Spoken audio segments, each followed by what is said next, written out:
Good morning. నేను Harish. Welcome to B news. తెలంగాణలో మళ్ళీ ఎన్నికలు వాయిదా.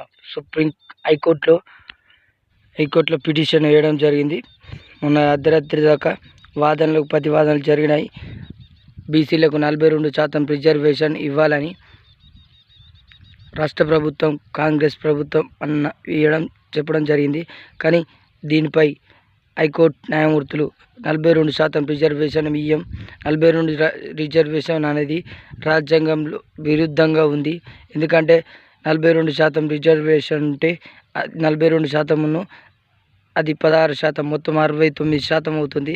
దీనిపై రిజర్వేషన్ చేయాల్సినది కేంద్ర ప్రభుత్వం ఆధీనంలో, ప్రధానమంత్రి ఆధీనంలో ఉంటుంది. కాబట్టి మేము రిజర్వేషన్ ఇవ్వడానికి సాధ్యం, చట్టాన్ని చేయడానికి మేము అనుమతించమని 41, 42, 42 9 షెడ్యూల్ నిబంధనలను కొట్టేసిన హైకోర్టు.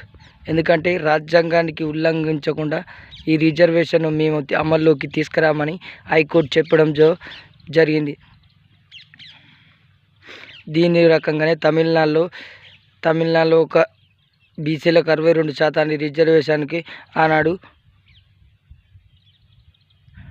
ముఖ్యమంత్రులు 42% రిజర్వేషన్ కొరకు ఢిల్లీలో 30 రోజులు ధర్నా చేసి పివి నరసింహారావు గారిని కలిసి మాకు 42% రిజర్వేషన్ రావాలని కేంద్రంపై కొట్లాడి 42% తమిళనాడుకు రిజర్వేషన్ తెచ్చుకుంది. అలానే మన రాష్ట్ర ప్రభుత్వం కూడా 42% రిజర్వేషన్ రావాలంటే కేంద్రంపై అఖిల పక్షంతో 3-4 సార్ల సమావేశాలు జరిగి అఖిలపక్ష నిర్ణయాలు తీసుకొని కేంద్ర ప్రభుత్వంపై ధర్నాకు దిగాలి. ఢిల్లీలో పార్లమెంట్లో కొట్లాడాలి.